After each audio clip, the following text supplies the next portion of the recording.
राहें जहां तक जाएगी राहगीर वहां तक जाएगा। साथियों, राहें जहां तक जाएगी राहगीर वहां तक जाएगा। दरिया से क्या पूछ रहे हो, नीर कहां तक जाएगा। उठाओ धनुष और निशाना साधो अपनी मंजिल का। अरे बाद में देखेंगे कि तीर कहां तक जाएगा। आ जाओ भाई सीटेट वाले आ जाओ।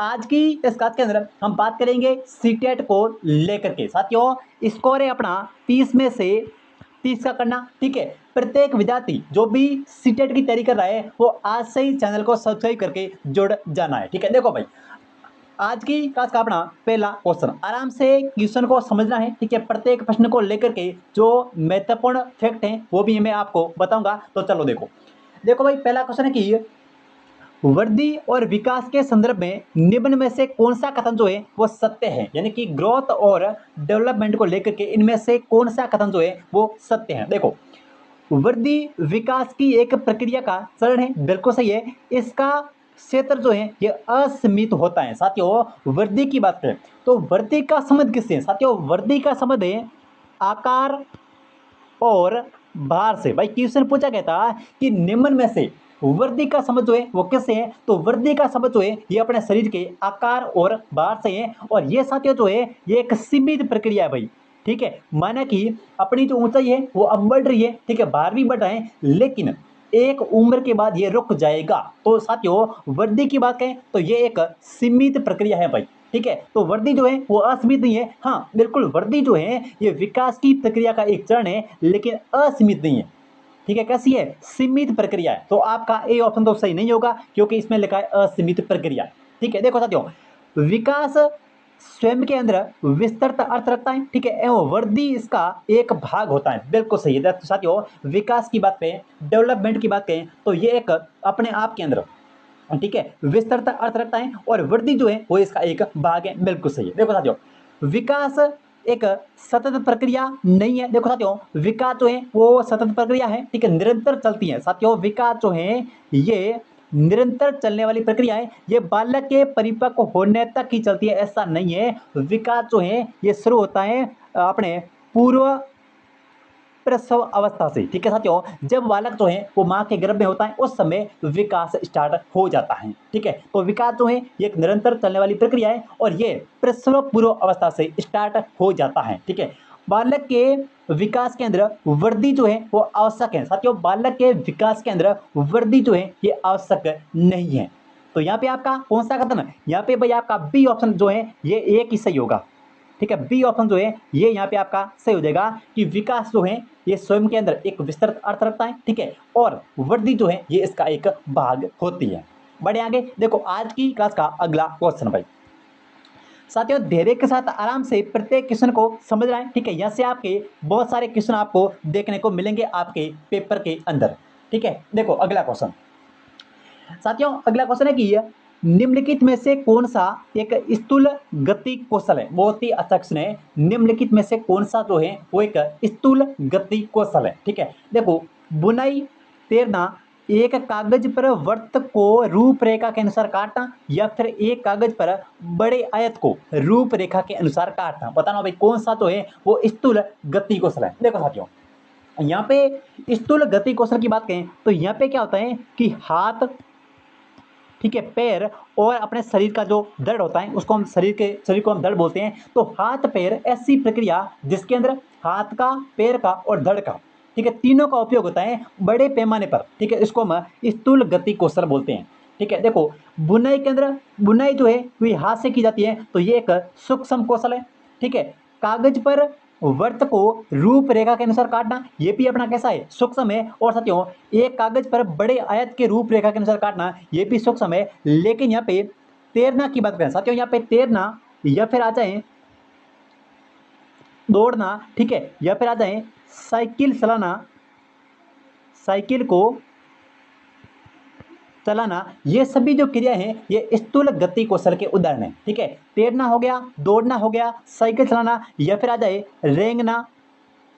ठीक है, ये सभी जो प्रक्रिया है ये स्थूल गति का कौशल हैं। ठीक है, तैरना, दौड़ना, साइकिल चलाना और रेंगना। तो इस प्रकार से बुनाई जो है ये एक सूक्ष्म है। ठीक है, एक कागज पर वृत्त को रूपरेखा के अनुसार काटना ये भी सूक्ष्म है।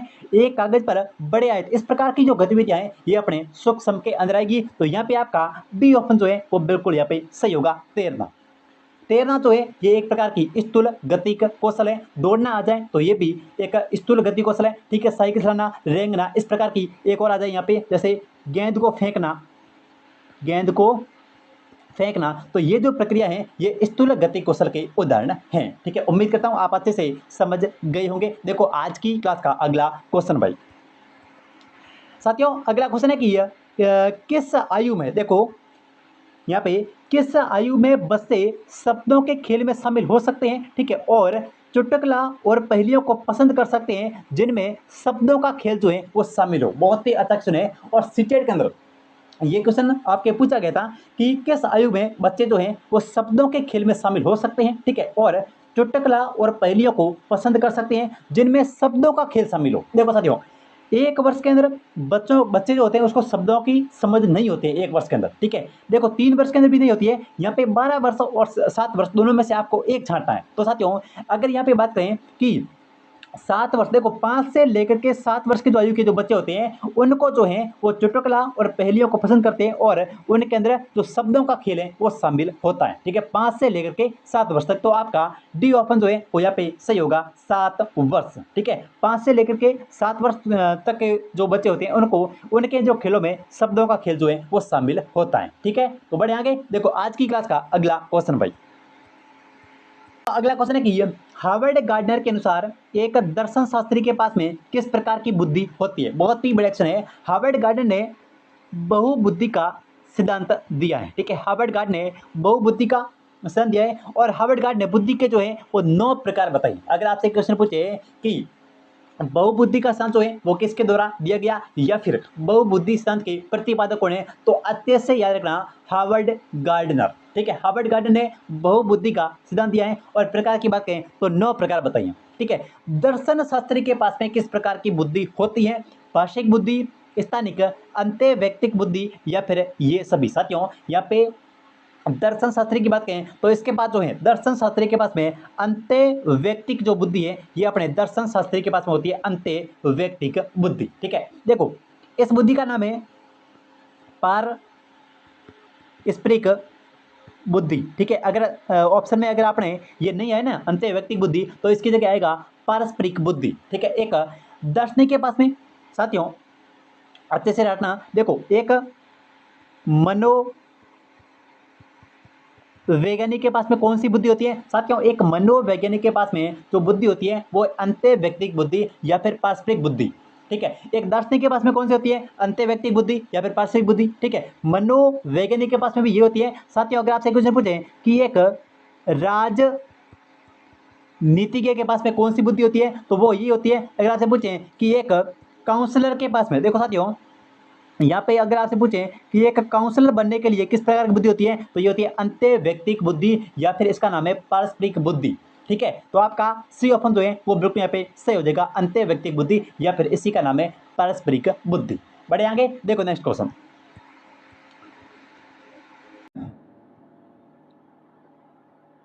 चलो अगला क्वेश्चन है कि मानव का जो विकास है ये निम्न में से किसके ऊपर निर्भर करता है। बहुत ही बढ़िया क्वेश्चन है। मानव का जो विकास है ये निम्न में से किसके ऊपर निर्भर करता है, ठीक है।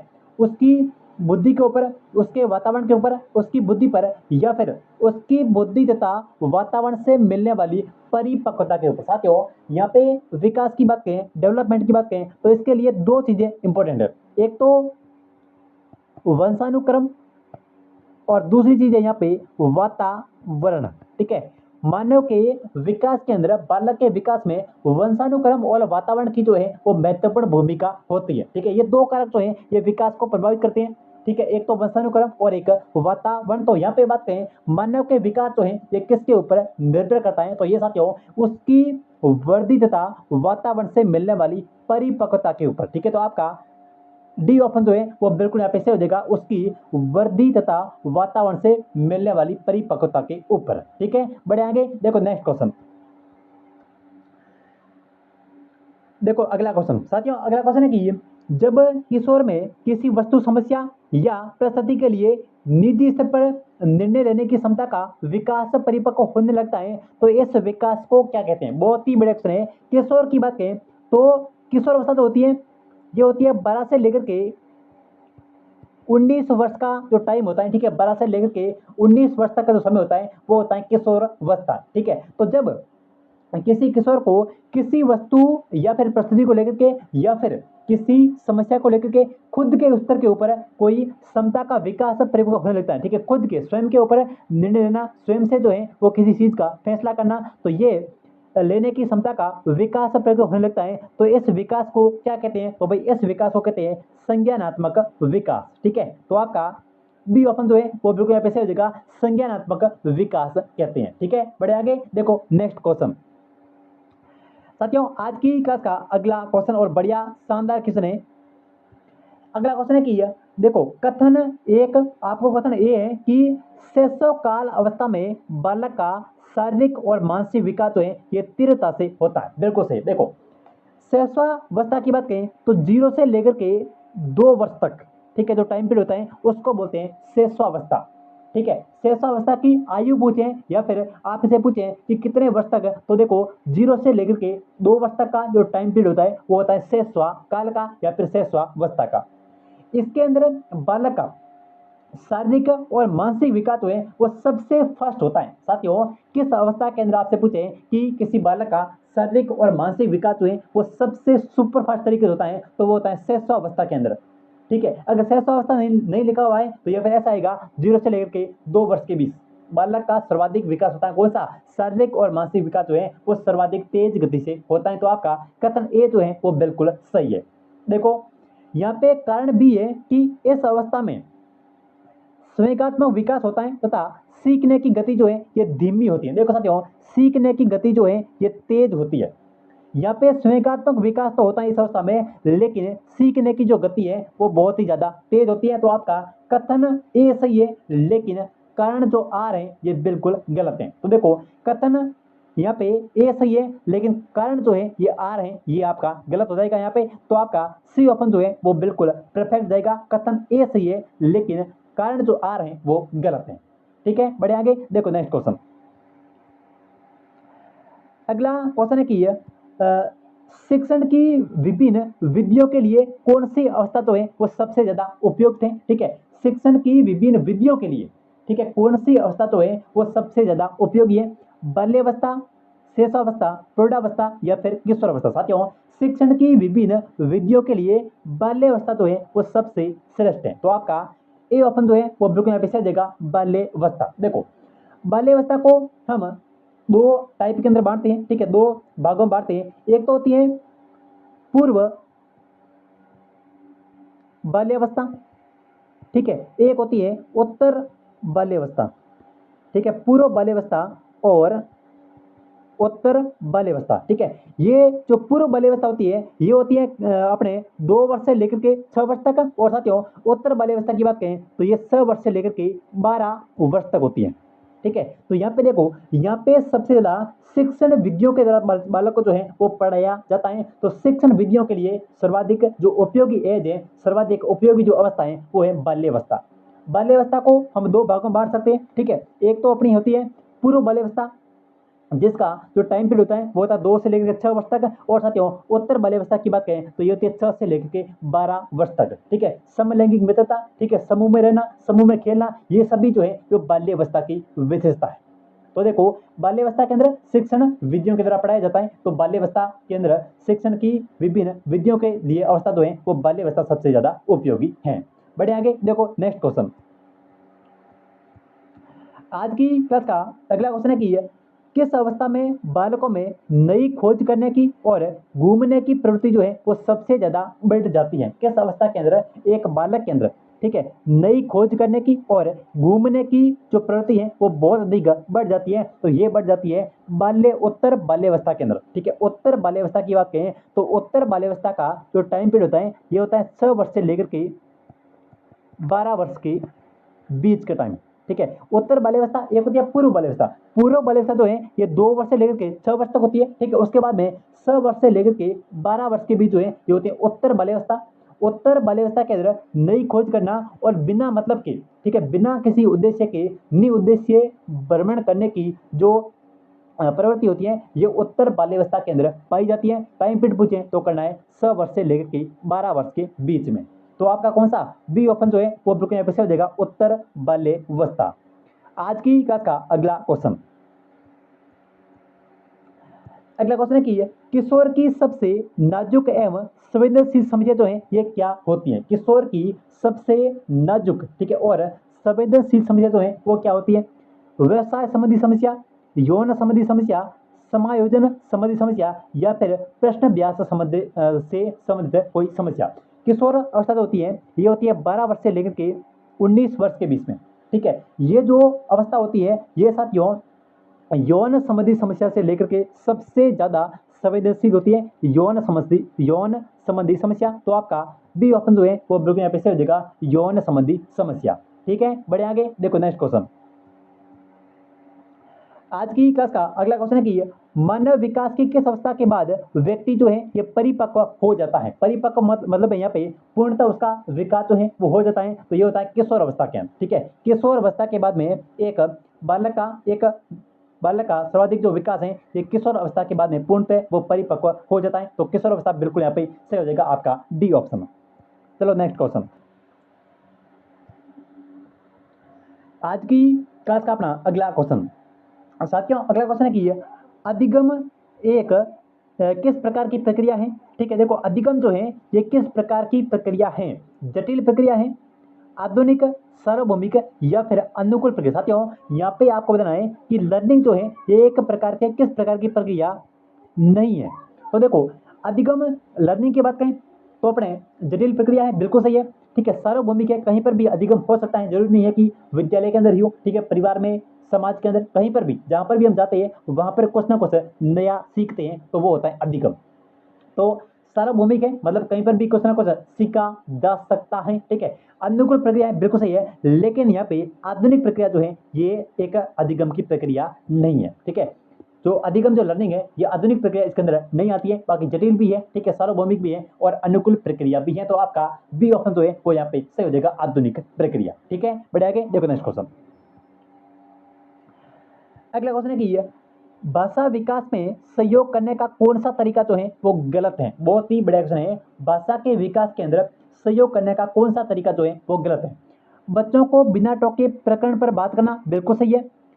उसकी अपनी भाषा के प्रयोग को अमान्य करना, उसके प्रयोग का समर्थन करना और भाषा के प्रयोग के अवसर उपलब्ध कराना। तो साथियों उसके प्रयोग का समर्थन करना बिल्कुल सही है, भाषा के प्रयोग के अवसर उपलब्ध करना ही भी सही है, लेकिन उसकी अपनी भाषा के प्रयोग को अमान्य करना ये यहाँ पे एक गलत तरीका है। तो आपका कौन सा ऑप्शन बी ऑप्शन जो है वो बिल्कुल सही जगह, उसकी अपनी भाषा के प्रयोग को अमान्य करना ये एक भाषा विकास का एक गलत तरीका है, ठीक है। तो बी ऑप्शन बिल्कुल यहाँ पे सही हो जाएगा। देखो नेक्स्ट क्वेश्चन।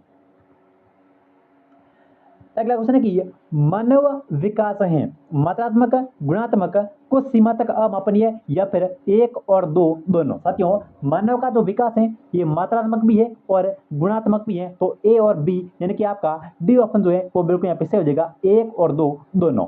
मानव का जो विकास है ये मात्रात्मक भी है और गुणात्मक भी है। अगर साथियों मैं यहाँ पे वृद्धि की बात कहूँ तो वृद्धि सिर्फ और सिर्फ मात्रात्मक है, ठीक है। वृद्धि के अंदर हम शरीर के अंगों और शरीर के अंगों का अध्ययन करते हैं, तो उसके अंदर सिर्फ और सिर्फ आकार और भार को देखा जाता है वृद्धि के अंदर, ठीक है। उसके अंदर गुणात्मक परिवर्तन या फिर गुणात्मक विकास जो है वो शामिल नहीं होता है। तो विकास की बात करें तो ये मात्रात्मक भी है और गुणात्मक भी है, लेकिन वृद्धि की बात करें तो ये सिर्फ और सिर्फ मात्रात्मक है, ठीक है। बढ़े आगे देखो नेक्स्ट क्वेश्चन।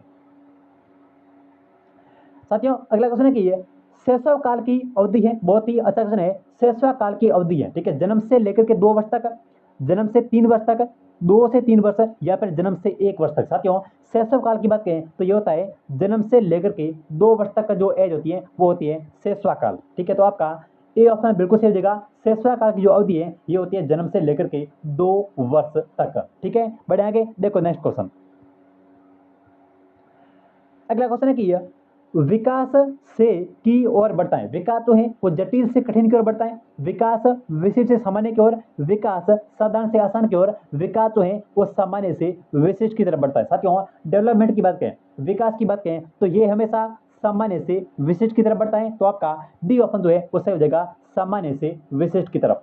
डेवलपमेंट जो है वो सबसे पहले सामान्य उसके बाद में विशिष्ट, तो आपका सामान्य से विशिष्ट की तरफ बढ़ता है। बिल्कुल डी ऑप्शन जो है वो सही हो जाएगा, सामान्य विशिष्ट। ठीक है, चलो नेक्स्ट।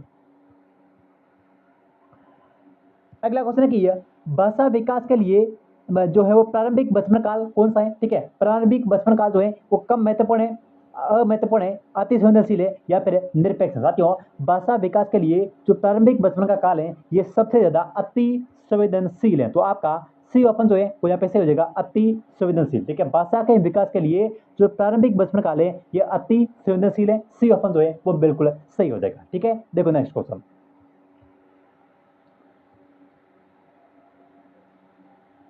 साथियों, अगला क्वेश्चन है कि वह अवधि जो वयस्कता के संक्रमण की पहल करती है उसको क्या कहते हैं। बहुत ही अच्छा क्वेश्चन है। वह अवधि जो वयस्कता के संक्रमण की पहल करती है, यानी कि दाढ़ी, मूछें आना और इसमें जनन के जो अंग होते हैं उनका सर्वाधिक विकास होना, तो वो होती है किशोर अवस्था के अंदर। ठीक है, तो आपका बी ऑप्शन बिल्कुल यहाँ पे सही हो जाएगा, किशोर अवस्था के अंदर। ठीक है, जो व्यस्तता के संक्रमण की आयु कहते हैं इसको, और ये व्यस्तता के संक्रमण की पहल करती है किशोर अवस्था, जो कि 12 से लेकर के 19 वर्ष की आयु को कहते हैं। ठीक है, देखो अगला क्वेश्चन।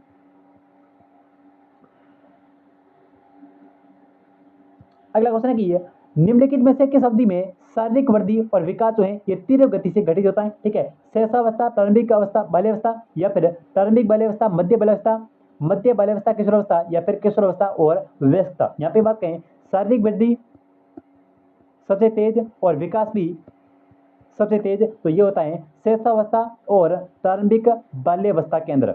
ठीक है, यानी कि अगर मोटा मोटा माने तो लगभग 0 से लेकर के 2 वर्ष की जो आयु होती है उसको बोलते हैं शैशवावस्था, और इसके अंदर शारीरिक वृद्धि और जो विकास है ये सर्वाधिक तेज गति से होता है शैशवावस्था और प्रारंभिक बाल्यावस्था के अंदर। ठीक है, देखो नेक्स्ट। अगला क्वेश्चन है कि विकास की स्तर में कौन सा कथन जो है वो सही है। विकास केवल बाल्यावस्था के दौरान होता है, बिल्कुल नहीं। विकास बहुआयामी होता है, बिल्कुल सही है। विकास की दर सभी संस्कृतियों में सभी के लिए समान होती है, ऐसा बिल्कुल नहीं है। विकास केवल विद्यालय के अंदर ऐसा नहीं है, विद्यालय के अंदर, परिवार के अंदर और समाज के सब जगह होता है। तो विकास जो है ये बहुआयामी होता है। आपका बी ऑप्शन यहाँ पे सही हो जाएगा, विकास बहुआयामी होता है। ठीक है, देखो नेक्स्ट। अगला क्वेश्चन है कि विकास की किस अवस्था में बच्चे कल्पनाशीलता वाले खेल में सक्रिय रूप से भाग लेते हैं, तो ये लेते हैं प्रारंभिक बाल्यावस्था के अंदर। ठीक है, तो आपका सी ऑप्शन यहाँ पे सही हो जाएगा, प्रारंभिक बाल्यावस्था विकास की एक ऐसी अवस्था है जिसमें बच्चे जो होते हैं ये कल्पनाशीलता वाले खेल के अंदर सबसे ज्यादा सक्रिय रूप से भाग लेते हैं प्रारंभिक बाल्यावस्था के अंदर। ठीक है, तो ये थे आज के मोस्ट इम्पोर्टेंट क्वेश्चन। मिलते हैं एक नई क्लास में, तब तक के लिए जय हिंद, जय भारत।